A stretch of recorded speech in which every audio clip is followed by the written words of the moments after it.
আসন্ন ত্রয়োদশ জাতীয় সংসদ নির্বাচনকে সামনে রেখে ইশতেহার ঘোষণা করেছে ইসলামী আন্দোলন বাংলাদেশ।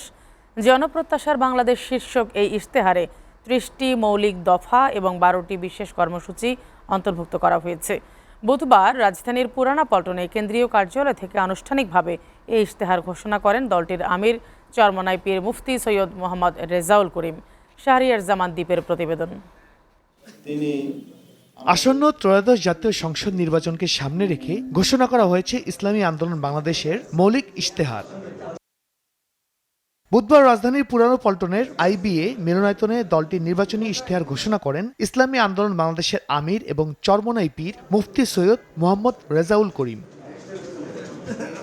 ইশতেহারে রাষ্ট্র পরিচালনায় শরিয়াহ প্রাধান্য রেখে পর্যায়ক্রমিক রাষ্ট্র সংস্কার, পিআর পদ্ধতি চালু, দুর্নীতি, সন্ত্রাসবাদমুক্ত কল্যাণকর রাষ্ট্র প্রতিষ্ঠা, রাষ্ট্র, সমাজ ও অর্থনীতিতে বৈষম্য বিলোপ, নারীদের সম অধিকার নয় অগ্রাধিকার প্রতিষ্ঠা করা, দ্রব্যমূল্যের ঊর্ধ্বগতি রোধে সিন্ডিকেট ভেঙে দেয়া ও সব শিক্ষা প্রতিষ্ঠানকে জাতীয়করণসহ ৩০ দফার কথা বলা হয়েছে।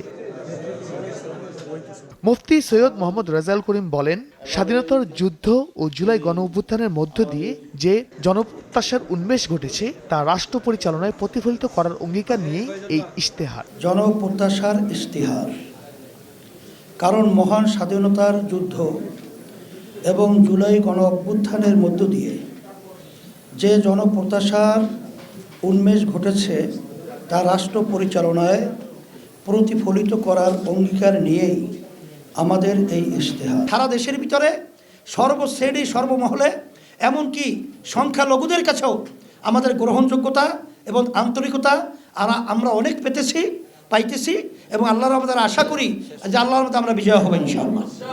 নির্বাচিত হতে পারলে ইশতেহারের সবগুলো বিষয় বাস্তবায়ন করা হবে বলেও জানান তিনি।